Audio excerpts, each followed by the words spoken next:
내 안에 예수를 켜라. 이사야서 강의 7번째 시간 갖도록 하겠습니다.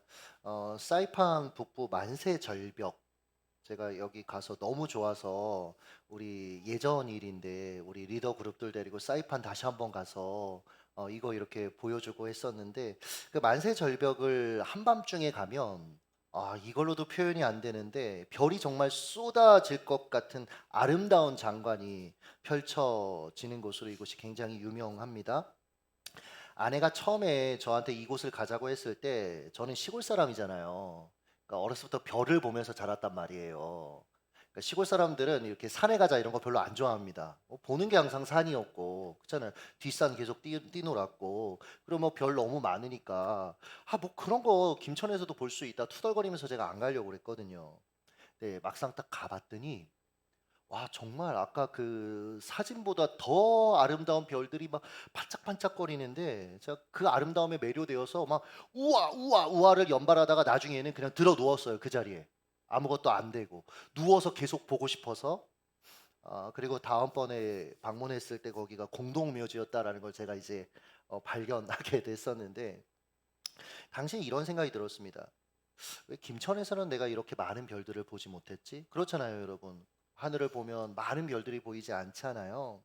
여러 가지 이유가 있겠지만 그 만세절벽, 그 별을 보는 그 스팟은 약 3km 반경 내에 불빛이 전혀 없다라는 거예요. 그러니까 인가도 없고 어떤 인공적인 불빛이 아예 없다라는 거죠.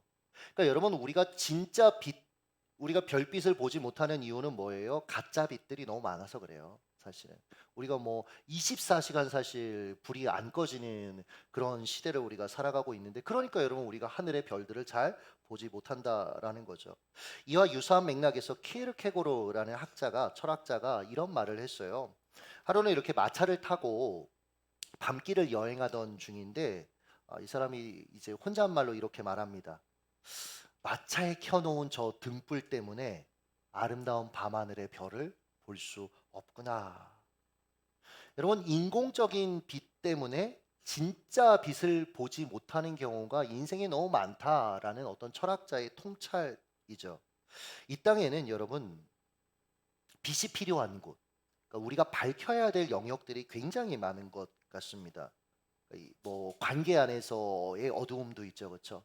오늘도 예배 끝나고 나서 정말 많은 분들이 말씀의 은혜를 받으셔서 저한테 오셔서 이런 얘기 저런 얘기 하시면서, 참 관계 안에서, 직장 안에서의 그 문제들, 그리고 어떤 분은 교회 안에서의 어떤 관계 문제들, 그런 관계 문제가 생길 때마다 정말 인생이 칠흑같이 어두워지잖아요, 사실은. 너무너무 절망스럽죠. 앞을 어떻게 예측하고 나아가야 될지 모르는 거예요. 그러니까 우리 인생에 정말 밝혀야 될 어두움들이 많은데, 이 어두움을 처리하는 사람들의 방식에 대해서 이사야 선지자가 이런 식으로 평가해요. 저들이 하나님을 의지하는 대신에 신접한 자와 마술사들에게 묻는다.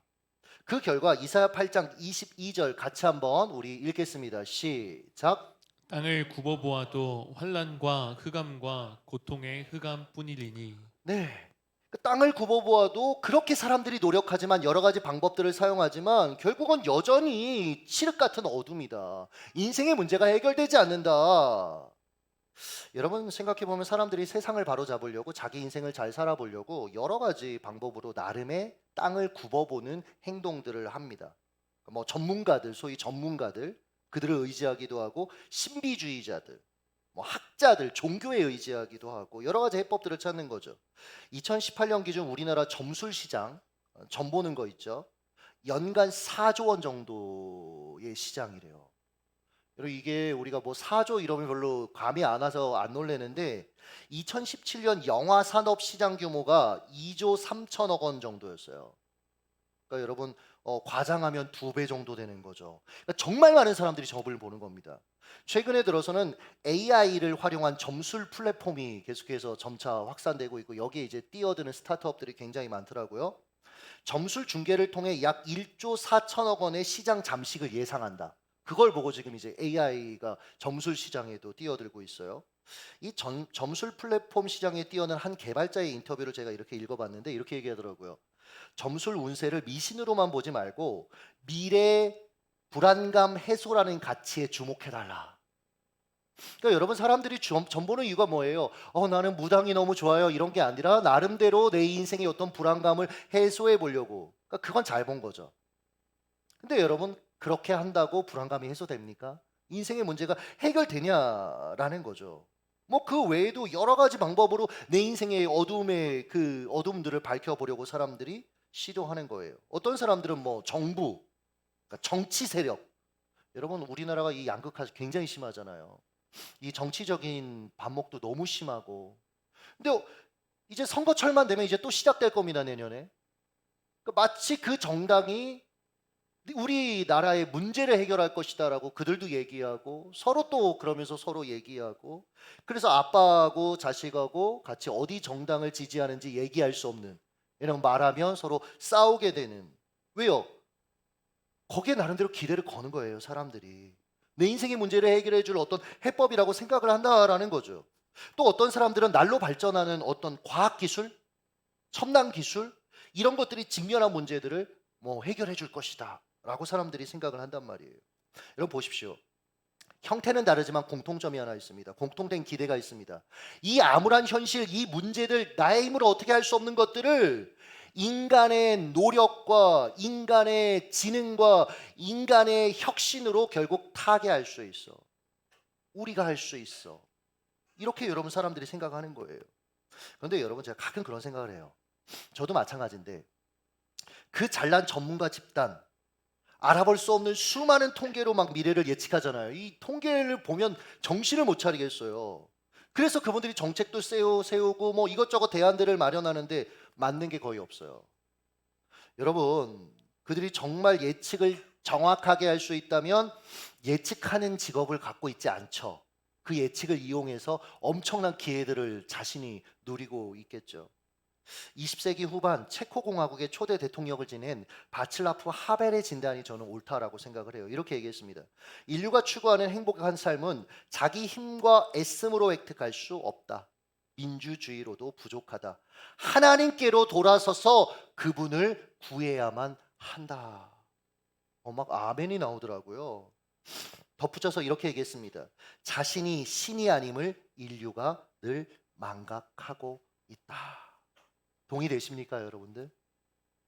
여러분, 인류가 나름대로 자기가 내가 갖고 있는 이데올로기, 뭐 내가 갖고 있는 이런 방식으로 세상을 이렇게 해가면 정말 잘 될 거야 라고 나름대로 확신하면서 벌였던 그 일들을 생각해 보세요. 히틀러. 그 이데올로기. 히틀러가 여러분 잘 살려고 한 겁니다. 백성들을 옳은 길로 인도하려고 나름대로 그런 이데올로기를 붙잡은 겁니다.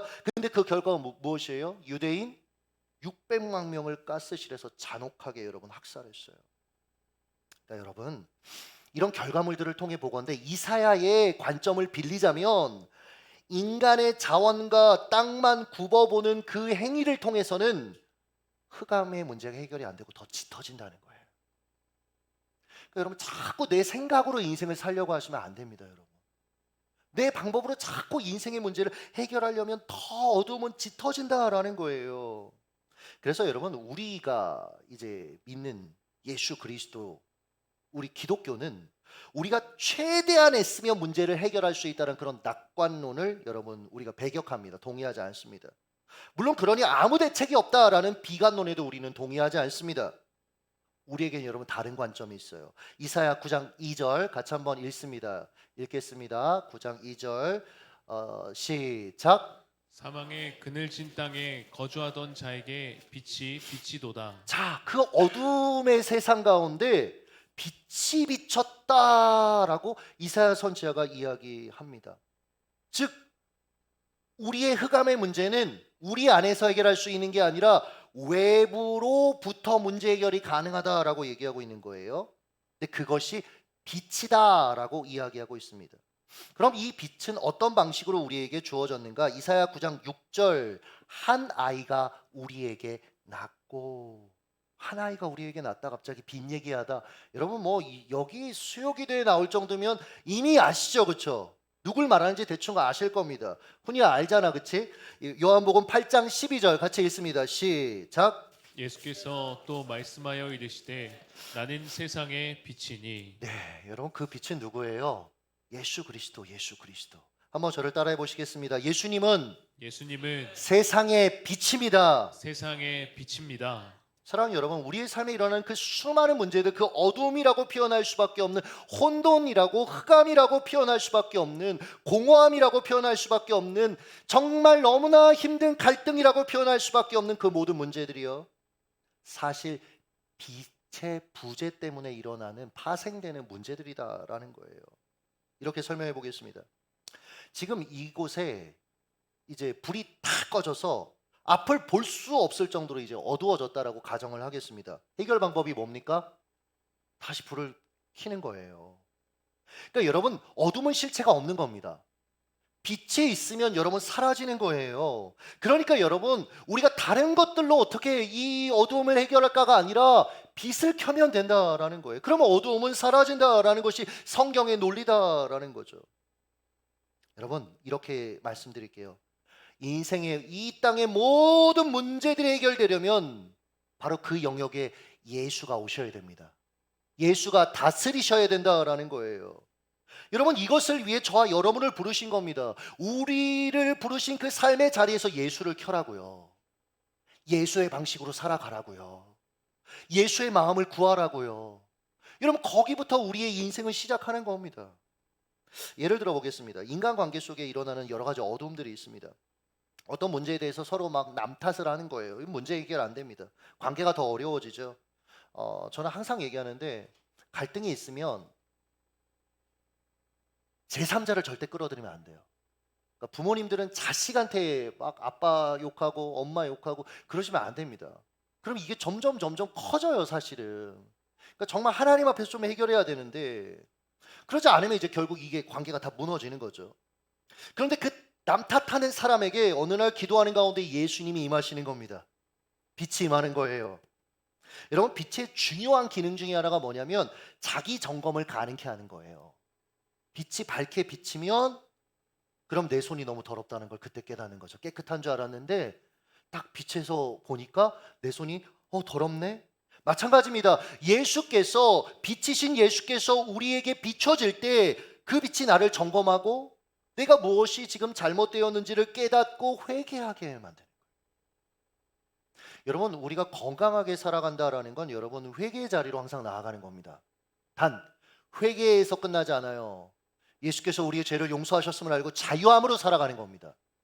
이게 여러분 우리 가운데 항상 반복돼야 돼요. 근데 어느 순간 내가 계속해서 누구 탓을 하고 있다, 손가락질을 하고 있다, 지금 나는 빛이신 예수를 켜야 될 시점인데 지금 그거 안 하고 다른 것들 지금 하고 있다라고 판단하셔도 여러분 무방합니다. 여러분, 이렇게 되면 서로 비난하고 판단하기를 한 사람이 멈추게 돼요. 빛이신 예수님 때문에. 나 역시 용서받은 죄인임을 깨닫기 때문에 그것을 멈춥니다. 여기에 새로운 인간관계의 가능성이 있는 거예요. 다른 걸로 안 됩니다, 여러분들. 예수가 임하셔야 된다라는 거예요. 또 6절 중반절을 한번 여러분 읽어주실래요? 읽습니다. 시작. 그의 이름은 기묘자라 모사라 전능하신 하나님이라 영존하시는 아버지라 평강의 왕이라 할 것임이라.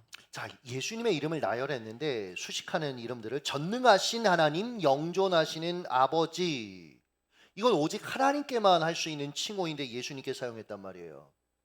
여러분, 예수님은 하나님이십니다. 그렇죠? 근데 여러분, 무슨 얘기냐면 예수님은 그냥 본받을 만한 좋은 교훈을 하신 분, 이 땅에서 사랑의 화신, 여러분, 이게 아니라 그분은 하나님이세요. 하나님. 예수님은 절대자이십니다. 그런데 우리는 여러분 어떻게 살아요? 절대자이신 그분의 뜻에 순종하려고 하기보다는 협상하고 설득하려는 어리석은 태도로 살아갈 때가 얼마나 많냐라는 거예요. 예수님이 여러분을 인도하시면, 절대자이신 그분이 인도하시면 가장 확실합니다, 여러분들. 내가 생각하는 수준을 넘어서서 살아가게 되고, 내가 생각하는 해법을 넘어서서 예수의 해법이 옳다라는 것을 깨닫고 나도 살고 너도 사는 놀라운 일들을 경험할 수 있는데, 사람들이 예수님을 조언자 정도로 생각하는 거예요. 자문자 정도로 생각하는 거예요. 그러니까 여러분, 끊임없이 내가 선택하는 그 삶 가운데 어두움은 끝나지 않는 것이죠. 주님, 제가 다른 건 다 포기해도 최종 결정권, 이 권리만큼은 제가 포기 못해요. 이게 여러분 우리의 태도일 수 있다라는 거죠. 어느 성경 교사가 이런 현상에 대해 이렇게 말했습니다. 예수를 따를 때 가장 어려운 일은 항복하는 것이다. 예수께 항복하는 게 가장 어려워요. 왜요? 우리가 여러분 얼마나 자기가 왕이 되려고 하는 교만한 사람들입니까? 이를 가장 잘 보여주는 샘플이 아브라함입니다. 어느 날 하나님께서 아브라함을 부르십니다. 아브라함아, 내 고향을 떠나서 나를 따라와라 말씀하셨어요. 아브라함이 뭐라고 묻죠? 어디로 제가 가면 될까요? 근데 하나님이 뭐 이런 겁니다. 나중에 알려줄게 하고 얼버무리고 끝나셨어요. 따라와. 무슨 얘기입니까? 아브라함이 자기 인생의 길을 스스로 결정할 권리를 포기하기를 원하신 거예요. 그러니까 여러분, 여러분의 모든 권리들을 주님 앞에 포기하기를 주님은 원하시는 거예요. 왜냐하면 그분은 절대자이시니까. 20대 중반에 경험한 일입니다. 동네 양아치들이 술에 취해서 오토바이를 타고 가다가 제가 당시에 양육하고 있던 청소년들이 시끄럽다 이러면서 갑자기 오토바이에서 내려가지고 저희한테 막 시비를 걸기 시작했습니다. 그 과정에서 이제 그분이 의도한 건 아니지만 한석이라는 그 청소년 중학생의 뺨을 이렇게 친 거예요. 아, 하지 마 이러면서 친 거예요.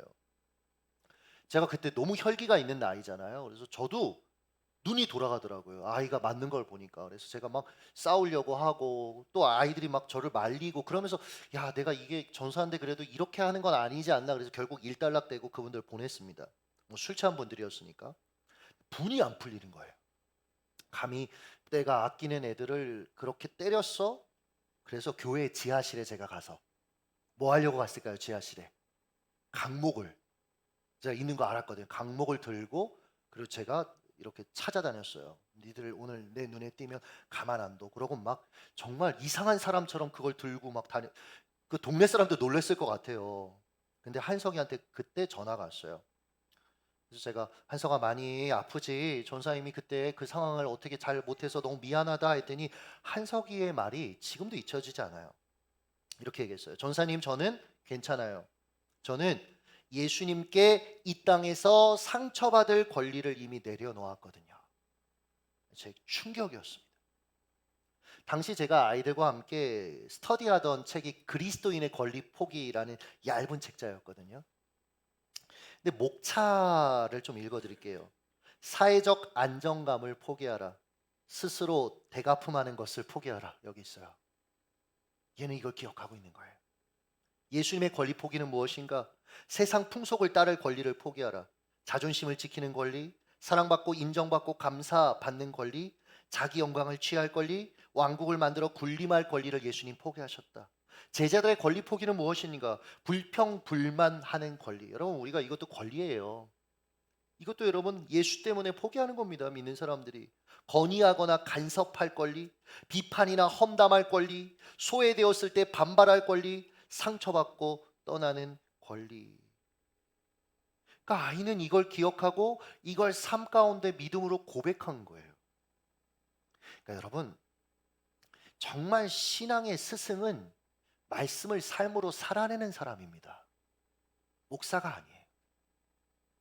제가 말씀으로 살아내는 걸 멈추는 순간 저는 허울뿐인 스승이 될 거라는 걸 알아요. 여러분들이 안타까이 여길 스승이 될 거라는 거 알아요. 그러니까 여러분 제 싸움은 여러분의 싸움은 말씀을 삶으로 살아내는 겁니다. 저는 이 연말에 이 권리포기 그리스도인의 자기 권리포기 이 책 한번 읽어보셨으면 좋겠어요. 굉장히 얇은 책입니다. 여러분 우리가 순종하겠다고 하나님께 말하는데요. 항상 보면 조건이 붙을 때가 너무 많아요. 여러분 그 왜 그런지 아세요? 여전히 결정권은 내가 지겠다라는 거예요. 그것만큼은 내가 하나님한테 내려놓을 수 없다라는 거예요. 주님 다 따를 텐데 이건 안 돼요. 그건 무슨 얘기냐면 내가 내 인생에 여전히 정답을 알고 있고 여전히 내 인생의 주도권은 제게 있습니다. 그렇게 얘기하는 거랑 똑같다라는 거예요. 사랑하는 여러분, 이래서는 아무런 변화도 일어나지 않습니다. 내 삶에 여러분 예수를 켜기 원한다면 스스로 결정할 권리를 포기하십시오. 그리고 절대자이신 예수님께 여러분의 삶을 내어드리시길 예수님의 이름으로 축복합니다. 마지막으로 예수님의 다른 이름 하나만 더 살펴보겠습니다. 기묘자요, 모사요, 평강의 왕이다 라고 이사야 선지자는 표현했습니다. 모사, 뭐죠? 어떤 대상을 그대로 본떠서 언어나 그림으로 표현함이라는 의미를 갖고 있는 단어입니다. 그런데 예수님이 모사다라고 표현했어요. 이런 거죠. 인생을 살다 보면 큰 어려움을 겪을 때 앞서 나보다 앞서 그 어려움을 겪은 사람들이 이렇게 나를 만나주고 같이 대화하면 도움이 되나요? 안 되나요? 되죠. 제가 여러분 그 개척할 때 2억 8천을 사기당하지 않았습니까? 근데 우리 교회 지체들 중에 2억대 초반에 이제 사기를 당하신 분들이 몇 분 계세요. 근데 그때마다 제가 그런 생각이 들었어요. 야, 내가 사기당하기 너무 잘했다. 왜냐면 가서 무슨 말을 해요? 찾을 수가 없는데 거기 가서 무슨 말을 하냐고요. 근데 당했잖아요, 제가. 손만 잡아주는 거예요. 그리고 한마디만 합니다. 저 지금 잘 살고 있습니다. 주님께서 인도하실 거예요. 걱정하지 마세요. 여러분, 예수님을 생각해 보세요. 예수님이 이 땅에 사람으로 오셔서 어떻게 사셨죠? 우리가 겪어야 될 모든 것들을 다 친히 경험하셨습니다. 아시는 분이라는 거예요. 그러니까 그냥 하늘 보좌에서 너희들 잘 지내고 있니? 바라보시는 하나님이 아니라 사람이 되어 이 땅에 오셔서 우리의 모든 것을 경험하신 하나님이라는 것이죠. 친구들에게 버림받으셨습니다. 배신당하셨습니다. 억울하게 여러분 고문 당하셨습니다. 여러분, 그분이 겪은 그 수많은 고통들, 그러니까 여러분, 여러분의 그 고통들을 예수님께 아뢰면 예수님은 다 이해하신다는 거예요. 사람한테 말하면 해결이 안 돼요, 여러분. 내가 답답할 때 제가 아내한테 그 답답함을 얘기하면 아내도 답답해집니다. 여러분, 먼저는 기도할 필요가 있어요. 주님 앞에 나올 필요가 있다라는 거죠. 한 지체가 예전에 저한테 목사님이 입덧이 너무 심합니다 이렇게 얘기를 하더라고요. 그래서 기도할게요 이렇게 이제 하고 좀 어느 정도 지나서 또 한번 얘기해요. 목사님 목사님이 기도해 주시겠다고 해서 저도 기도하던 중에 어느 날 너무 막 이렇게 외롭고 입덧도 하고 몸도 무거워서 막 외롭고 고통스러워서 이렇게 예수님한테 기도했어요 라고 얘기하더라고요. 이렇게 얘기했대요. 예수님은 입덧 안 해보셨잖아요. 제가 그런 얘기를 해줬어요. 자매, 엄마는 한 생명을 낳기 위해 10달을 아이를 품고 고생하지만 예수님은 한 생명을 구원하시기 위해 자기 목숨을 내어주셨다. 자매를 구원하기 위해 자기를 내어주셨다. 사랑하는 여러분, 주님은 우리의 모든 상황을 충분히 아시는 하나님입니다. 여러분, 이게 여러분 우리에게 얼마나 큰 위로가 되는지 몰라요.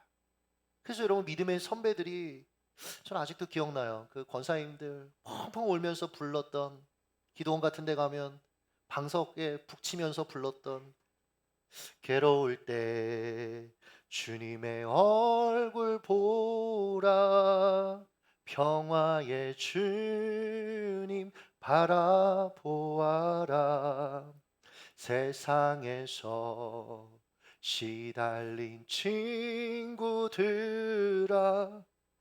위로의 주님 바라보아라. 주님 바라봐라. 왜요? 그분이 다 아시니까요. 그분이 다 아시니까. 자, 그렇다면 어떻게 이 빛이신 예수님이 우리의 것이 될 수 있을까? 이 예수님을 누리며 살 수 있을까?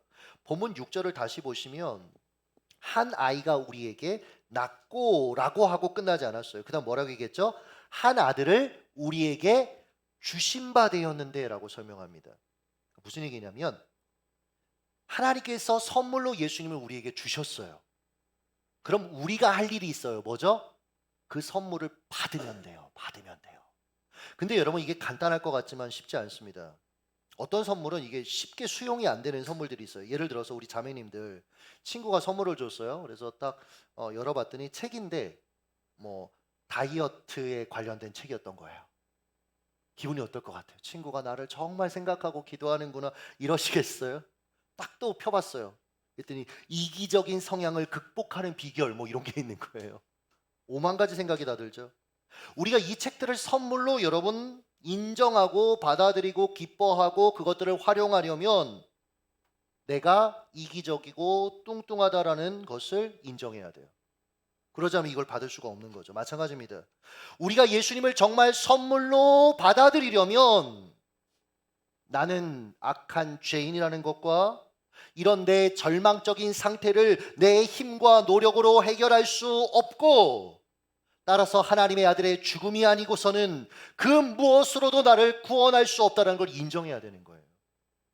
지금도 마찬가지예요. 여러분, 우리가 구원받았으나 주님이 내 삶의 절대자이심을 인정해야 되는 거예요. 주님이 내 모든 아픔과 어려움들을 아심을 여러분 인정해야 되는 거예요. 여러분, 우리가 주님을 인정해야 그 주님을 선물로서 우리가 누릴 수 있다라는 거죠. 말씀을 맺도록 하겠습니다. 한 친구가 저한테 와가지고 이제 기도회 끝나고 나서 그런 얘기를 하더라고요. 목사님, 제가 이제 왜 살아야 될지 알겠습니다. 당황스럽죠? 인생을 꽤 오래 살았는데 지금까지는 왜 살아야 될지 몰랐다는 거예요. 근데 여러분, 대부분 이렇게 살아갑니다. 근데 이제 예수님 때문에 제가 어떻게 살아야 될지를 알았다고 저한테 얘기하더라고요. 이 친구가 당시에 심리적으로 굉장히 방황을 오래 했습니다. 여러 가지 우울증이나 여러 가지로 힘들어했고 극단적인 생각들도 정말 많이 했던 그런 시기를 보냈어요. 어떻게 이 친구를 도울 수 있을까? 제가 할 수 있는 게 없더라고요, 진짜. 기도하고 복음을 전하고 예수 안에 살 수 있도록 그렇게 양육하는 거 외에 제가 어떻게 해줄 수 있는 게 없었어요. 근데 이 친구가 어느 날 예수를 만나요. 예수가 자기의 삶에 빛을 비추기 시작하니까 어두움들이 어느 순간에 사라지고 온데간데 없는 거예요. 여러분, 저 이런 일들을 목사로서 정말 많이 겪고 있는데 그때마다 고백하는 게 이거예요. 우리 안에 있는 어둠을 해결할 유일한 대안은 예수밖에 없습니다, 여러분들. 이 세상 이 흑암들을 밝힐 수 있는 건 예수밖에 없습니다. 저는 먼저 우리 안에 계신 예수 그리스도, 그분을 다시금 우리의 심령 가운데 키는 밤이 되었으면 좋겠습니다. 여러분의 가정에 예수의 빛을 켜기를 소망합니다. 우리 가정에 예수님이 필요해요. 잘 살고 있는데요가 아니라 우리의 구제불능임을 고백하며 주님, 우리 가정에 주님이 빛 주셔야 합니다. 나를 향하여도 마찬가지. 이 밤에 우리 여러분 뜨겁게 기도할 때 예수를 수많은 영역 가운데 여러분 키면서 기도하는 은혜의 밤 되시기를 예수님의 이름으로 축복합니다. 우리 이 시간